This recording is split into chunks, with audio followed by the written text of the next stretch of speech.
Now let's really talk about it, man. Jaylen Brown. At this point, I'm looking at the future. Jaylen Brown, holy!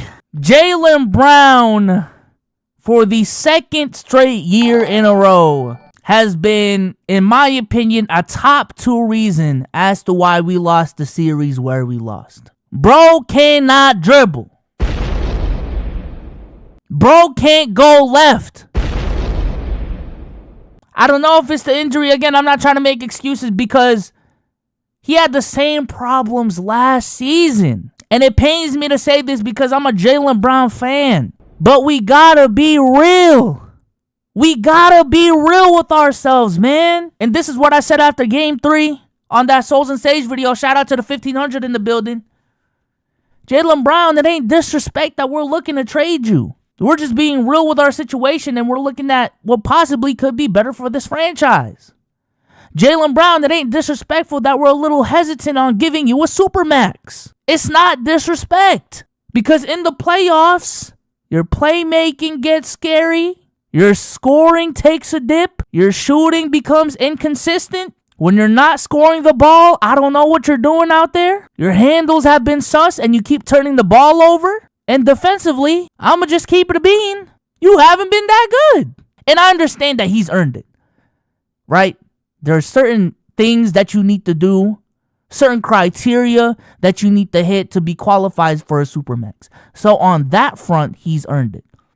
But when you look at the new CBA, when you look at the team's construction, and when you look at the fact that they also need to give space and have space for a Jason Tatum Supermax, which I think he deserves, Jaylen Brown, when this is how you're performing in the playoffs, I'm sorry, but I personally would not give you a Supermax. And it's not disrespect. It's not the team,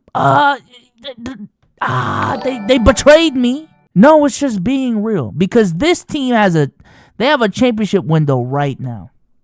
Right now.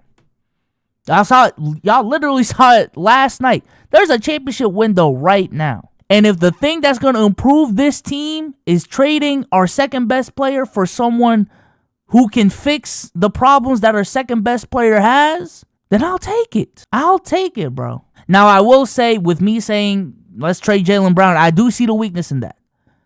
I do think continuity is important in this league. In my opinion, it's the reason why the Miami Heat are the way that they are, is because of continuity. In my opinion, it's the reason why the Denver Nuggets are the way that they are, is because of continuity.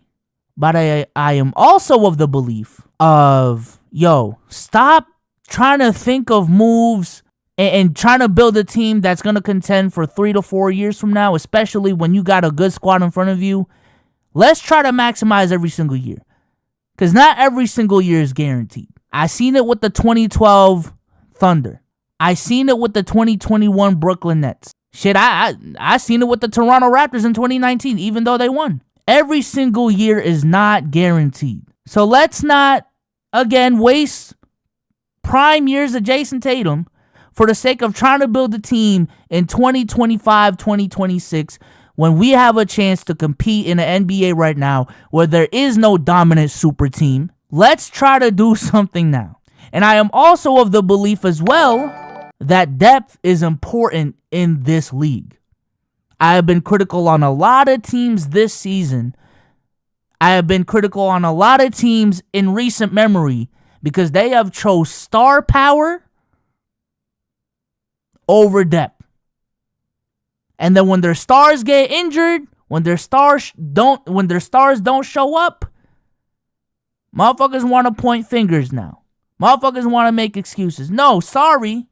You decided to build a team with not much depth. And when one of them goes down, now you got to deal with it. When one of them underperforms, now you got to deal with the consequences. The Phoenix Suns, the Brooklyn Nets, heck, even the Los Angeles Clippers to a certain extent. So when I'm looking at Jaylen Brown and I'm looking at the cap situation of this team, if they sign both Jason Tatum and Jaylen Brown to a Supermax, That shit is just not worth it. I'm sorry. That's not disrespect. I love Jaylen Brown. But I'm just being real. Now, in terms of the trade packages, number one on my trade draft board, Damian Lillard. Yeah, Brooklyn Phenom. Yeah. I think we need more shooting. I think we need more playmaking. I think we need a dude that can dribble in the playoffs. I still think we need a strong second option on this team next to Jason Tatum. Or heck, even if Jason Tatum wants to take a step back, I am fine with Damian Lillard being my number one. You know what I'm saying? It is what it is. So my number one option, my number one target is getting Damian Lillard. My number two option, this is going to shock a lot of y'all, Bradley Beal.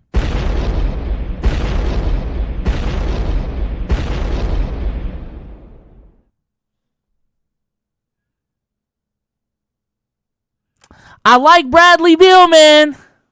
You know what I'm saying? I just lost 2 viewers on that. I like Bradley Beal. This is Jason Tatum's childhood friend. And I know his contract to some of y'all still seems scary.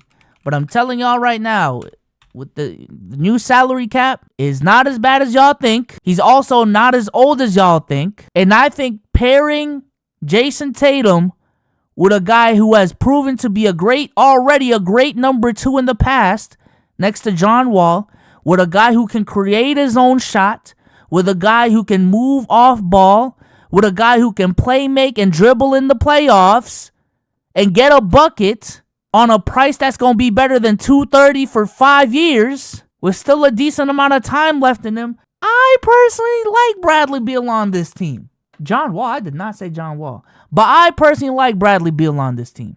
I like the fit. I don't know what to tell y'all, man. Like, you know what I'm saying? It doesn't just have to be Jaylen Brown for Bradley Beal straight up. I do think additionally the Celtics need more wing depth. Because looking at our wing depth, it was, what was it, Grant Williams coming off the bench? Like, we didn't have I think it was supposed to be Gallo, but, you know, like, what Kyle Kuzma doing? Let me chill. But seriously, I like Brad Beal. And the defensive questions, in my opinion, Bradley Beal is one of those players that is viewed as a bad defender because of the situations that he's in. He's been, in recent years, he's been in situations where he has needed to solo squad. You know what I'm saying? Kind of similar to Devin Booker. He's been in situations where he's needed to solo squad and he can't put a lot of attention on the defensive end. I think if he goes to the Boston Celtics, he's going to have more room to work on the defensive end. You know what I'm saying? So, yeah, I like Bradley Beal. Aside from that,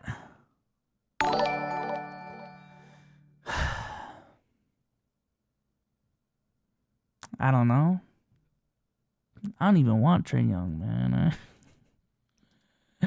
I just think Trae Young defensively is so fucking scary, bro. I ain't gonna lie. Kyrie, I'm all set, man.